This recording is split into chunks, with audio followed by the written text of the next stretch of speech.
रजित जी ग्वालियर से। श्री हरिवंश। श्री हरिवंश महाराज जी, आपके चरणों में कोटि कोटि प्रणाम। महाराज जी, किसी न किसी कारण से असफल हो रहा हूँ, अतः मेरा मुख्य उद्देश्य परमार्थ की प्राप्ति है, लेकिन छोटे छोटे उद्देश्यों में जो असफलता मिलती है, भक्ति और असफलता के बीच सामंजस्य कैसे स्थापित करूं? मतलब आपका कथन है कि यदि मैं भक्ति कर रहा हूं तो मुझे सफलता संसारिक मिलनी चाहिए, ऐसा? ऐसा नहीं है। मेन उद्देश्य तो सफलता मतलब आत्म सिद्धि है, परमार्थ की प्राप्ति है। लेकिन गृहस्थ जीवन में होते हुए रोटी कपड़ा मकान, अगर उसकी प्राप्ति नहीं हो रही, छोटी छोटी सफलताएं नहीं मिली, तो उसके लिए क्या? आज तक भूखे रहे हो क्या? नंगे रहे हो क्या?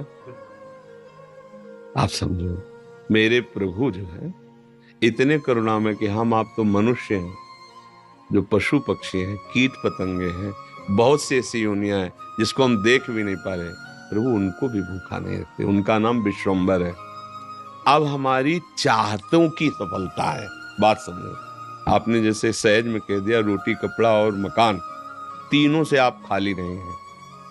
ईमानदारी से बोलो, जिस दिन तुम नंगे घूमे हो और जिस दिन तुम्हें छत के नीचे न रहने को मिला हो और जिस दिन तुम भूखे रहे हो, वायु न मिली हो, जल न मिला हो सकता है अन्न न मिला हो, लेकिन प्राण पोषण के लिए दो आवश्यक है, वायु और जल, है ना? अब हमारी बात असलियत में, हमारी जो शरीर पोषण जीने की आवश्यकता है वो तो सबकी पूर्ति हो रही है। आप देख लीजिए, चाहतों की पूर्ति शब्द है। हम लोग क्या करते हैं कि असली ज्ञान को छुपा करके नकली बात बोल देते हैं, जिसमें सब हाँ में हाँ मिला दे। ये नकली बात है कि हमें रोटी कपड़ा और मकान तो चाहिए, पक्का प्यारे वो पशु पक्षियों को भी देता है। घोंसला बनाने की आप देखो, उनके घोंसले कैसे बने, आप बनाने में फेल हो जाएंगे। नहीं फेल हो जाएंगे? कैसे वृक्ष में कैसे हिलगा के घोंसला, उनको बुद्धि दी किस स्कूल में जाके सिखाया उन्होंने? हरि ने दी, हरि ने। तुम अपने वास की व्यवस्था कैसे करो, ऐसे बना दिया। भोजन की व्यवस्था उनको सिखा दिया। कोई भी सृष्टि में ऐसा नहीं है जिसका माता की तरह भरण पोषण भगवान ना करते हो। हाँ, अलग अलग जिनको जैसा भगवान ने।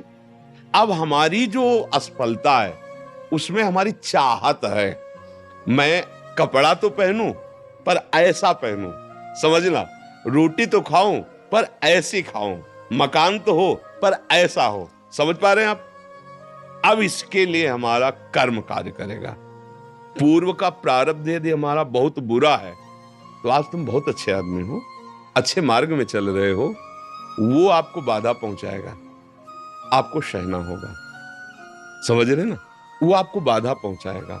अब जो ये नाम हम आपको बता रहे हैं कि नाम जप कीजिए, धर्म से चलिए, वो युद्ध करेगा उस प्रारब्ध से, आपको वो गिरने नहीं देगा, आएगा।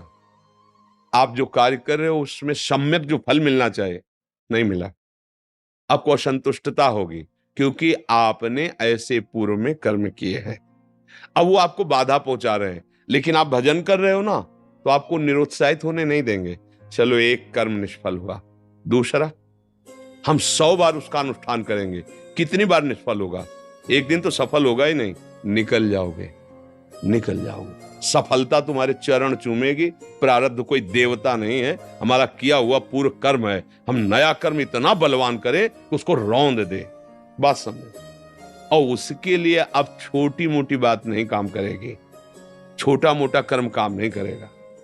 डट के हमें धर्म और डट के भजन विध्वंस करके, अगर विध्वंस ना होते तो फिर मोक्ष कैसे होता? मोक्ष को मतलब जानते हो? सब कर्म नष्ट हो गए अनंत जन्मों के, और इस जन्म के भी बिल्कुल मोक्ष, मतलब बिल्कुल मुक्त, अब कोई बंधन नहीं हो, भगवान का स्वरूप हो गया। तो हुआ तो इसी जन्म में, जो हमने साधना की, जो भजन किया, जो चिंतन किया, जो सत्संग किया, मारा इसने पूरी आग लगा दी। कर्मों को, संचित कर्म विध्वंस हो गए, जमा गोदाम क्रीमाण जो कर रहे हैं, ये चिपकाव फसाव वाले नहीं हुए, क्योंकि सब समर्पित कर दिए भगवान को। प्रारब्ध आया, भजन के बल से उसको भोग रहे हैं, वो हमें परास्त नहीं कर सकता, निकल गए आगे। सुदामा जी की दशा क्या थी? नहीं थी, ये भी व्यवस्था नहीं थी। परिणाम में क्या हुआ? जैसी द्वारिकापुरी वैसी सुदामापुरी। फल की चिंता मत करो तुम।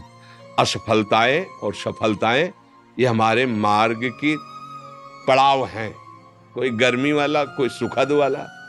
मार्ग का चलने वाला पथिक इन पड़ावों में फंस करके अपने मार्ग को नहीं भूल जाता है। असफलता तुम्हारे जीवन की सफलता का स्वरूप बनेगी। बस डट करके ऐसा भजन करो, सत्कार्य करो जिससे पूर्व प्रारब्ध नष्ट हो जाए। सच्चाई की, आध्यात्मिक की बात यह है। अब चोरी, हिंसा, अधर्म आचरण तो वो तो पूर्व प्रारब्ध है ही, नया कर्म भी बिगड़ गया, दोनों मिलकर फिर आपको जीना मुश्किल कर देंगे। और होता है, देखो ना, पिता को मार डाला कि जल्दी मरे, हम इस प्रॉपर्टी का दे। पिता को मार डाला, आप जेल गए, संपत्ति यूं ही पड़ी है, तीसरा उसका भोग कर रहा। विवेक खत्म हो जाता है। विवेकवान बनो, जैसी भी परिस्थिति हो उसमें राजी होना सीखो, वो आपके ही कर्म का परिणाम है। और ऐसे नवीन कर्म करो कि विध्वंस कर दो उस प्रारब्ध कर्म को जो तुम्हें झुकाना चाहता है, मिटाना चाहता है। हमारी प्रार्थना को अगर आप समझोगे तो आगे बढ़ोगे। अपना ही कर्म कोऊ न काहू के, सुख दुख कर दाता, निज कृत कर्म भोग सुन भ्राता। तो बोले संतों के पास क्यों जाया जाता है? यही समझने के लिए। अब हम क्या करें जिससे हमारा कर्म हमको परेशान न कर पाए? वो है ज्ञान, वो है भक्ति, वो है भगवान का आश्रय। जब घर में भोज आते हो, भिक्षा भी नहीं मिली, तो पत्नी पूछती कि बच्चों को कैसे जिलाएं। तो तुलसी दल उतारते, ठाकुर को भोग लगाते, आधा आधा तुलसी दल। उनका एक मित्र था जो धनी के यहाँ उपरोहित कर्म करता था, डोली में बैठ के निकलता, पालकी में। वो कहता है, सुदामा जी, हमारे यहाँ जो सेठ है ना, उनके यहाँ चलो, थोड़ी देर श्लोक बोलना। सब व्यवस्था उनका, हमने तो अपना सेठ श्री कृष्ण को वर्ण किया है।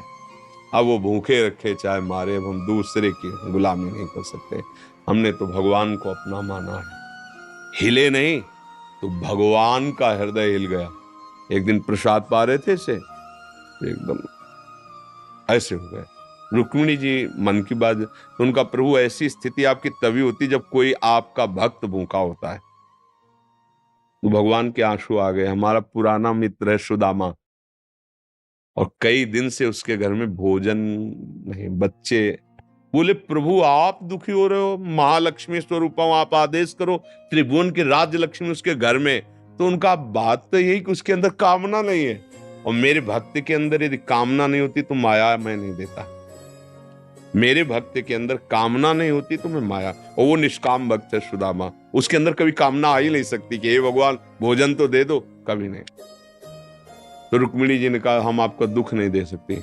फिर हम कुछ रचती है, तो उनका नहीं, पहले हमें कामना पैदा करना पड़ेगा। भगवान सोच रहे पहले हमें भक्त के हृदय में कामना पैदा करना पड़ेगा। गए एक भिक्षुक के रूप में, जब सुदामा जी भिक्षा को गए थे, भिक्षाम दे, अतिथि धर्म गृहस्थ में बहुत बड़ा धर्म होता है, दरवाजे आए हुए का आदर करना चाहिए। तो कुछ ना हो तो वचन से है। निकली भिक्षाम दे, तो उनका भगवान, हम भिक्षा देने लायक नहीं है। क्यों? उनका एक पुत्र हुआ है, इसलिए सूदक है। ठीक है, 15 दिन बाद आ जाएंगे। बोले मत आना, क्योंकि हमारे जो पुत्र हुआ है वो दरिद्र नामक पुत्र हुआ है, और इसका सूदक पूरे जीवन में नहीं जाएगा। अर्थात हम दरिद्र हैं, हमारे पास कुछ है ही नहीं जो मैं आपको दे सकूं। भगवान ने कहा, सुना है तुम्हारे पति के मित्र द्वारिकाधीश भगवान है, जिनके मित्र श्री कृष्ण द्वारिकाधीश हैं, उनकी ये दशा, एक बार कहो ना अपने पति से कि अपने मित्र के पास जाएं। भगवान चले, पत्नी आए। जब आए सुदामा जी, तो पत्नी ने कहा कि हाँ, हमें तो स्मरण नहीं था, आपके मित्र द्वारिकाधीश है ना, आप उनके पास जाओगे तो मैं कभी इस बात के लिए नहीं जाऊंगा कि श्री कृष्ण मुझे सांसारिक वस्तु दे। नहीं नहीं। बोले, अब कब कह रही मांगना, आप केवल जाओगे तो आपकी दशा देख करके वो आपको दे देंगे। बोले, तुम कहती हो तो हमें दर्शन मिलेंगे मेरे प्यारे के, इसलिए मैं जा सकता हूं।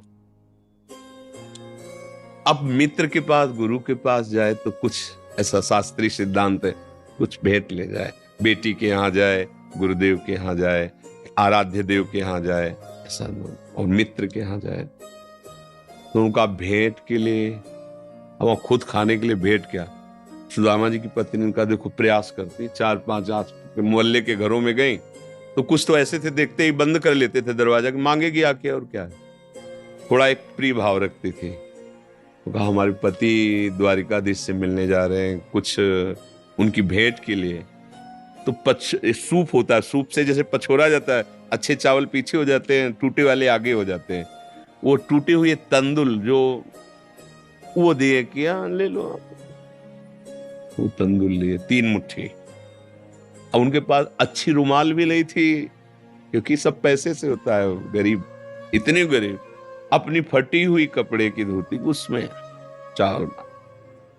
पूरा बहुत बड़ा चरित्र पर जब भगवान के द्वार में पहुंचे, जहां ब्रह्मा और शंकर भी खड़े रहना होता है, वो द्वारिकाधीश का वैभव।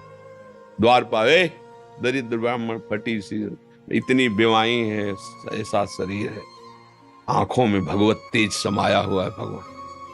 तो उनका भैया, एक बार तुम अपने स्वामी से कह दो जाके कि सुदामा नाम का कोई आपका मित्र आया, बस ऐसा। पार्षदों ने बड़े दयालु हैं, पार्षदों का आप यहीं तब तक खड़े रहिए जब तक हम ना आए। और भी पार्षद थे, एक दौड़ते हुए गया, जय जयकार हो प्रभु, कोई एक दरिद्र ब्राह्मण वेश में है और वो सुदामा कूद पड़े भगवान। ब्रह्मा शंकर को भी इंतजार करना पड़ता था, लेकिन सुदामा नाम सुनते ही भाग पड़े भगवान। और ये सब आश्चर्यचकित बात रुक्मिणी जी, पार्षद सब देख रहे हैं कि ऐसे तो कभी भगवान नहीं भागे कि भाई ब्रह्मा जी आए भगवान भाग पड़े या शंकर जी आए, सब आकर इंतजार करते हैं। और प्रभु जब प्रभु दौड़ के गए सुदामा जी को। सुदामा जी संकुचित हो रहे हैं कि मेरी हड्डियां ऐसे सुकोमल, तन मेरे श्याम सुंदर के लग रही होंगी। वो सकुचते जा रहे कि इतना बड़ा वैभव स्वामी हमें ऐसे। भगवान ऐसे अपने हाथ से चरण पखारे सुदामा जी के, थाल रखकर। रुक्मिणी जी आश्चर्यचकित हो रही है, ऐसा कोई तपस्वी, ऐसा कोई महात्मा जिसके ऐसे भगवान अभी तक तो नहीं देखा जैसा इस ब्राह्मण। और धोती कई जगह से फटी थी, जो दुपट्टी उसको कई ऐसे केवल अंग ढके हुए थे, ऐसी धोती थी, हड्डियां शरीर में। रुक्मिणी जी के पलंग पे बैठाला भगवान ने, जिस पलंग को ब्रह्मा शंकर नमस्कार करते हैं, उस पलंग पे बैठाला, चरण धोए, चरणामृत लिया, का हो भाग्य आप पधारे, भोजन पानी से चरण दाब रहे भगवान। सुदामा जी से वो दास पर कितनी प्रीति प्रभु करते हैं। 2-3 दिन 4 दिन सबसे प्रभु मिलवा रहे, परिचय करा, ये मेरे मित्र सुदामा जी हैं, ऐसे बैठे। और सबके बीच में कहा कि ब्याह हो गया है, क्योंकि जब मित्र बने थे तब तो गुरुकुल में थे। सुदामा जी ने कहा पुत्र भी है, तो भाभी ने कुछ दिया भी होगा हमारे लिए। अब ये वैभव, अब वहां फटे कपड़े में तंदुल कैसे?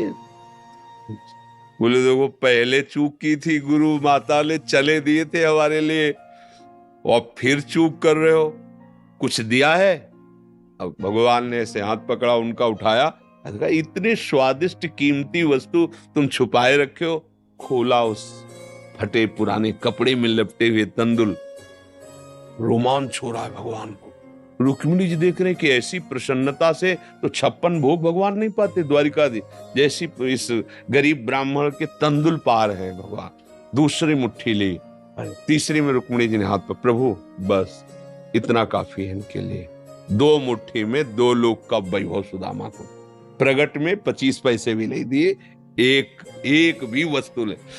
3-4-5 दिन आनंद लिए, फिर सुदामा जी से कहा कि तो भगवान ऐसे चले। सुदामा जी ने सोचा कि प्रगट में तो कुछ दिया नहीं, हमें लगता विदा करने चल रहे हैं, तो कुछ अगर 2-4 असरफी भी होंगी तो खान पान व्यवस्था तो चली जाएगी। भगवान ने कहा जो अच्छे अच्छे कपड़े पहनाए थे, रास्ते में कोई उतार सकता है तो उतार दो, अपनी धोती पहन लो। यहाँ पर धोती रास्ते बोले आप इधर से ऐसे जान, फिर वहां से मुड़ जाना। बोले हम तो आए थे तो रास्ता तो जानते ही प्रभु, चले जाए। और रास्ते में सोच रहे मेरे मित्र कितने कृपालु हैं, मुझे इसलिए नहीं दिया कि ये कहीं मेरा चिंतन छोड़कर धन का चिंतन न करें। हे श्री कृष्ण, सदैव आप जैसा ही मित्र मिले। सोचते सोचते आए तो देखा फिर वही द्वारिकापुरी। बोले मेरी बुद्धि मारी गई है कि वास्तविक यहाँ कोई रचना हो गई। यहाँ तो हमारी एक छोटी सी कुटिया थी, ऐसा ऐसा। देखा कि उनकी पत्नी जो है स्वर्ण थाल लिए दास दासियों से आरती उतारने। तो उनका तुम कौन हो? तो उनका आपकी दासी हूं, आपकी पत्नी। ये सब बोले जिनके पास गए थे ना उन्होंने सब अश्रुपुलकित हो रहे कि वास्तविक तेरे दरबार की आली निराली शान ये देखी, सखावत खुद तेरी गलियों में चक्कर काटते देखा, फैलाया हाथ जिसने तेरे दरबार में आकर तुझे देते नहीं देखा, मगर झोली भरी देखी। ऐसे अगाध सिंधु भगवान का दासत्व भला हमको निष्फल कैसे हो जाए?